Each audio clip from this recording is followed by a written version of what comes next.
Mr. Muddle. Poor Mr. Muddle just couldn't get anything right.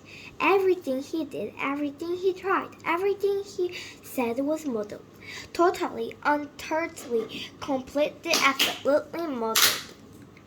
Imagine, for instance, something as simple as hammering a nail with a wire.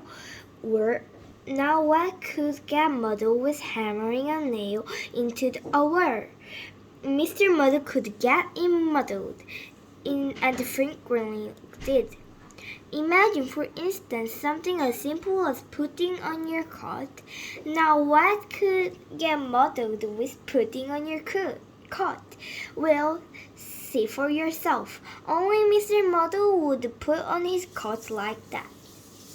Imagine, for instance, something as simple as going for a walk. Now, what could get muddled with going for a walk?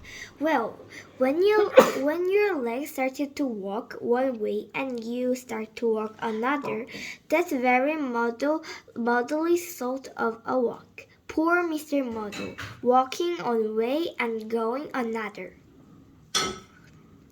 Now, you'd probably like to know where Mr. Muddle lived.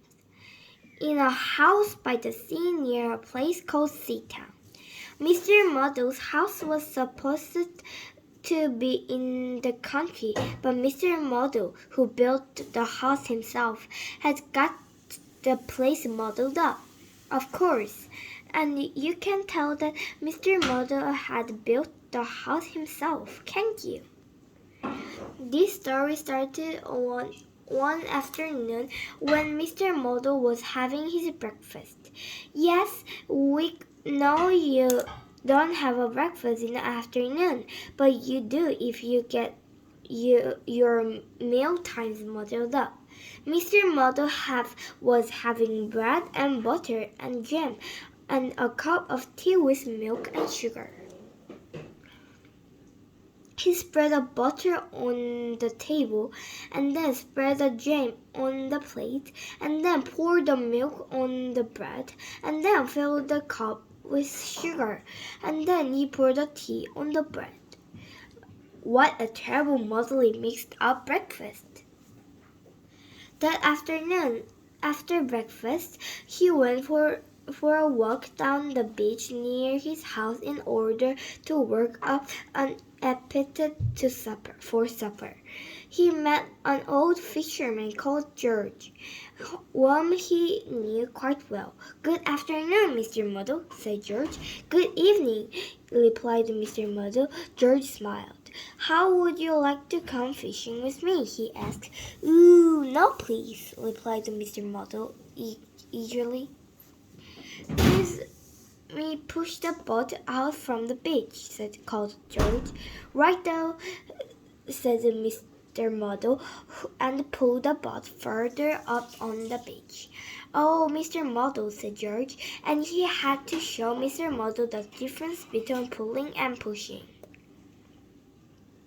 However, eventually, somehow or other, they managed to get the boat out to sea. "Now, let's fish," said George, dropping his fish line over the side of the boat. "Right-o," said Mr. Muddle, and dropped himself over the side of the boat. Splash! "Oh, Mr. Muddle," said George again. It wasn't any good, and they didn't catch any fish, and so they decided to go home before it became dark. "Help me pull the boat out on the beach," called George. "Right-o," said Mr. Muddle, and pushed the boat back into the water. George just about said, "Oh, Mr. Muddle," again, when he had an idea. He smiled to himself. "Help me push the boat in or out into the sea," George called.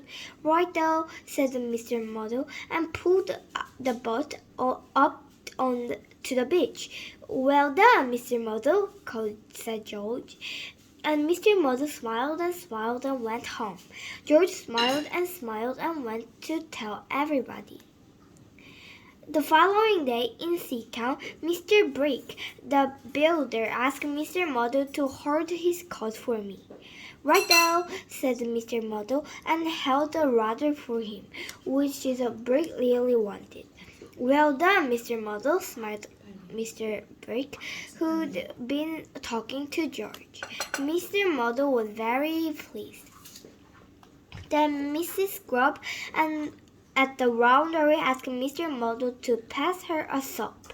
Right-o, said Mr. Muddle, and passed her clothes peg, which is what Mrs. Scrub really wanted.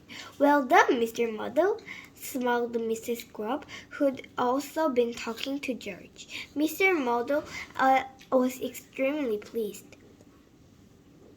And then Mr. Black and the coalman asked Mr. Muddle to lift a sack of coal down from his lorry. Right-o, said Mr. Muddle, and lifted a sack of coal up on the lorry, which is what Mr. Black had wanted all along. Well done, Mr. Muddle, smiled Mr. Black. George had talked to everybody. Mr. Muddle was delighted. In fact, Mr. Muddle was also delighted to decide to go home and cook himself a large meal to celebrate. Roasted turkey and peas and potatoes and gravy. He put the turkey in the cupboard to cook. He peeled the peas. He put the potatoes in a refrigerator to boil.